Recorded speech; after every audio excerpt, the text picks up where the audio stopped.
Hey guys, in today's video I want to talk about being original when making stuff with AI, why that's important and kind of how to tackle it, or at least what I've found could work. So why is it important to be original when you're using AI? I mean, why should you keep it in the back of your head?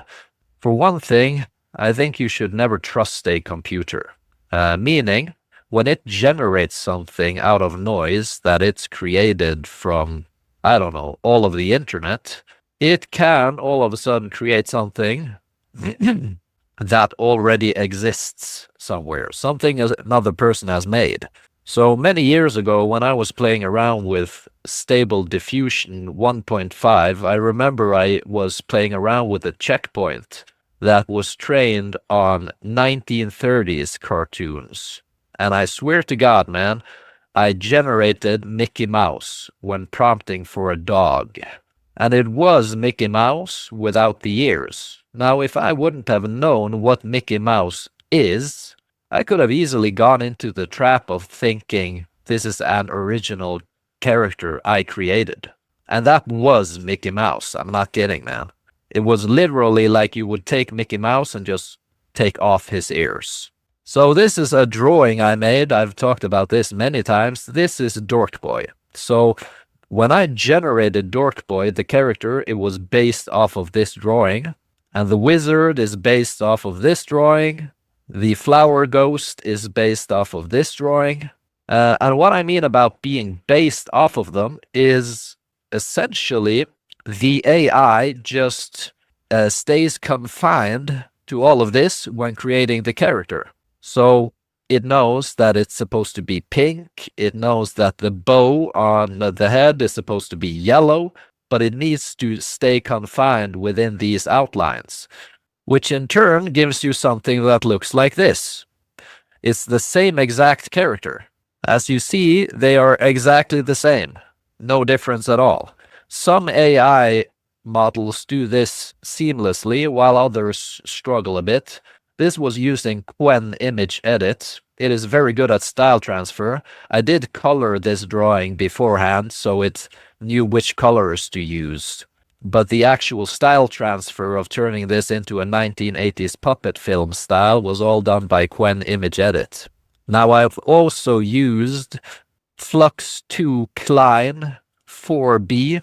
The main reason for me using the 4B model is, one, it's Apache 2.0, the licensing, so I get to do whatever the hell I want with it.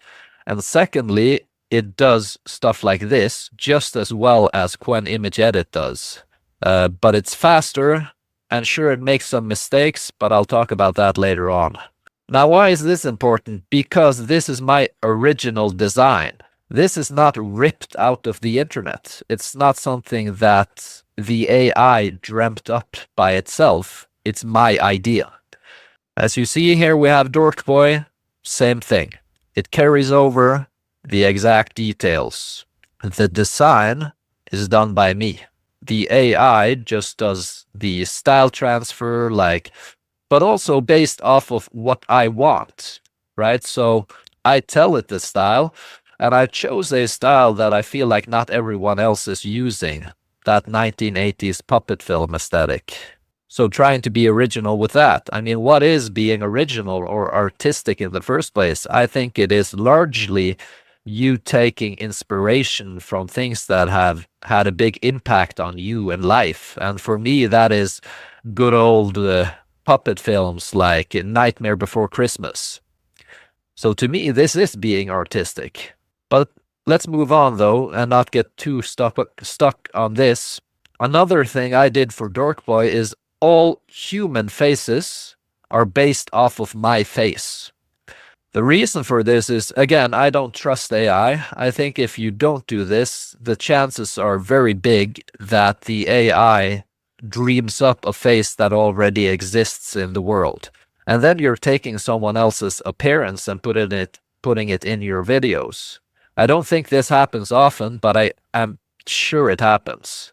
Or at least it takes so many parts of someone into account that it starts looking like that person kind of anyway. You know what I mean? So all of these are based on my appearance. This character here, Dork Boy in real life, is based off of an image of me as a teenager. So this is my living room in the background when I was a teenager. I was a big Tupac fan. I did this using Flux 2 Klein 4B. So I fed it an image of me, said it was supposed to look like a nerd, but keep my facial structure and all of that. Put on him glasses and all of this. So this image is AI generated, but the face is based off of how I looked as a teenager. Again, to avoid it stealing someone else's identity, essentially. And this is true for all of these, like the bullies, the same thing. This character is based off of my appearance. I even went as far as training a model on how I look so that I can use that every single time I generate a character who's like a photorealistic character who's not in the puppet film. This is just done with many stages. So the clothing here is me in real life as a teenager, also, sad Alec. And first I gave myself blue hair and sunglasses, and then I zombified myself by asking it to have me look more like a zombie, essentially. But again, as I said, sorry for repeating myself, based off of my face. Female character, which I thought was going to be Dork Boy's mother, again, based off of my face. I think this is important for the sake of being ethical, because again, you can't trust an AI. You can't trust that it will always create something perfectly original. And every now and then it might create a person who actually exists in the real world. And then you're more or less stealing their identity, which I think is a wrong thing to do. Again, I don't think this happens often, and I think like most likely it's not going to happen, but it can happen because I've seen it happen. Not with people, but when I've been generating videos, like generating videos with LTX2, one of the characters sounded exactly like a Hollywood actor, or kind of with a little bit of nuances to it, like it didn't sound exactly like it, but I knew 100% which voice actor that character was inspired by. So it happens. Which brings me to the video model I use, which is LTX 2.3. One important thing with LTX 2.3 is that LTX 2 kind of has a more ethical approach to AI video than the contenders. So Lightrix, the creators of LTX, they bought Shutterstock and Getty Images, or what they're called, to train their video model, meaning that all of the videos and images are pretty much consented to. So they're allowed to train their model on those images.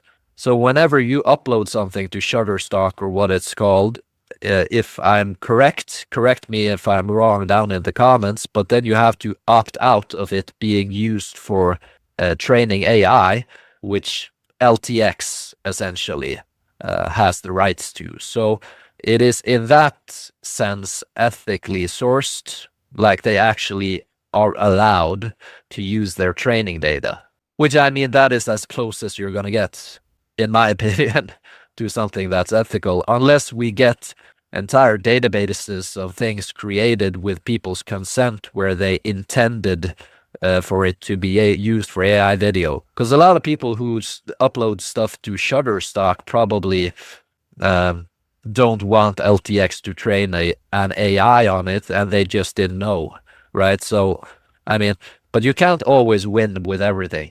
So here you go. Lightrix partners with Shutterstock for video training data to advance open source LTX video AI generative model. So this was in 2024. So yeah, so you know that I'm not just making this up, which I think it's a more ethical approach than just scraping the entire internet. Now at least people that upload videos and images here to Shutterstock have the opportunity to opt out if they want to. They can say, I do not want to be a part of this training data. So this, again, based off of my artwork, my drawing, and turning it into the style that I want with the help of AI. Excuse my bad cough, guys. I have, however, taken this a step farther. So here we have a ton of hand-drawn images that I numbered with the help of AI. Don't worry about that. But a ton of hand-drawn images that I turned into something that I wanted to look a little bit original. So this style has been in my head for pretty much 4 years now, or something like that, because I wanted to make a YouTube channel with my own cartoons and my own hand-drawn images, and I tried to figure out, like, how can I do this in a less painful manner so that I'm not sitting around drawing all day. And I thought, well, what if I do an orange background? Because orange is one of my favorite colors. White outlines and black fills. Now, if someone else has this style as well, it is, on my part, not stolen from anyone. It is my own idea. But sometimes when ideas are as simple as this, we have the same idea. But it's more original than just generating something. Now, I thought of training an AI on this style because here it's the actual look itself that is unique. Again, I used AI to help me turn these drawings into this style, but I fed it this reference. So this is also drawn by me using OpenToons with the vector drawing there. I chose the actual orange color and the black and white style here. And this was used as reference for all the images. Again, as you see, these are my handcrafted characters. There's no doubt about it. But in this case, I took it a little step further, which is not to just say I want it in the style of a 1980s puppet film, because then I'm using something that already exists, right? And I'm saying I want it to look like this, and then the AI takes from what it knows and says, okay, so I'll create something that looks like this style you and I both know, essentially. I know I'm making the AI sound like a human now, and that's not my intention. But here, instead, I am training it on a unique idea that it does not know from beforehand, essentially, to create something that doesn't exist. And you can take this as far as you'd like. So here I took it a step further and had that same style turn into a more handcrafted style. Problem with this, though, was it confused the AI too much. Like, it is just a computer, so it didn't understand how to animate these characters. But it's a proof of concept, so to say. Like, you can take this as far as you'd like, essentially, and train the AI to learn something it doesn't know yet, based off of your style. Now, I would say this is completely original. Again, as I said, when it's this simple, chances are that someone else thought of it before me. But the point being, you can train an AI on original stuff with your original ideas. It doesn't have to use stuff it already knows. So all of these are crafted by hand. Like, all of these characters are my handcrafted characters. And in a way, that's important because it conveys who I am as a person. I grew up watching a lot of Cartoon Network. There's a lot of Ed, Edd and Eddy, Johnny Bravo, Powerpuff Girls, and all of those. And you can see it on the way that I draw, that I grew up in that era. It's obvious, right? When you see what I make and you hear that, he grew up watching Cartoon Networks, and you see some of that reference stuff like Cow and Chicken, it makes sense. So it kind of like captures my soul in a way, because like it's me. So I'm just training. What I'm thinking of doing here is training a video model on these images in this art style, maybe feeding it a couple of videos. Then it will be videos that I generate, but it's a way to kind of make sure that you get the actual style you want and not something else. And maybe I'll do something that's an elevated approach like this, but not going as far as this, because this just confused the AI itself. So there needs to be some kind of balance here. But essentially, making something that does not exist, that's the core idea.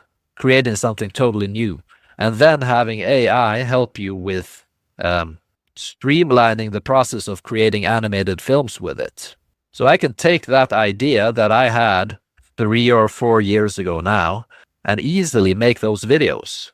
So for that concept, I thought of it will be in the realm of self-help with a little bit of comedy to it, but I'm not going to generate the AI voices, because that's something that I've found that I react to when I watch YouTube and I hear AI generated voices on stuff. I kind of go ick and want to turn it off. So I thought, like, I'll have a human voice being my voice and my stories, but animate my artwork with the help of AI. I think that is the way it's supposed to be done. Like, that is the only smart way of using these tools, in my opinion. Or not the only, but the smartest way of using these tools is to have it assist you with the boring stuff, essentially. And let you be the visionary, have you create your visions, bring them to life with the help of AI. That I think is the best way of doing it. Another reason for why I wanted to try this art style is because I doodle like this all the time. I love making characters like this, but I don't necessarily feel like coloring them every single time.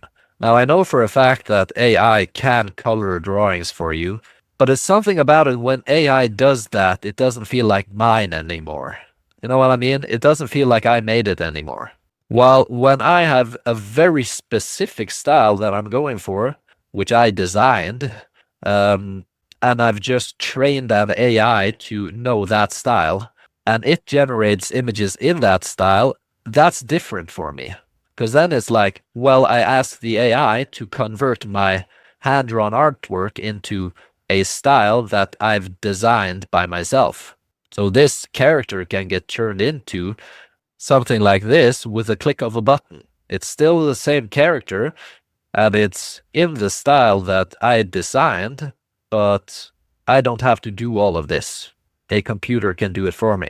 Meaning this style transfer that I made, like the actual style that I made, but transferring it to this style can be done with the click of a button. I don't need to worry about it. The same applies to animating it. Can be done with the click of a button.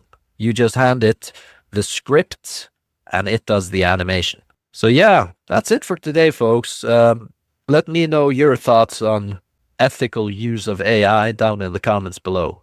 I think the best way to figure this out is to explore and experiment and share ideas with each other.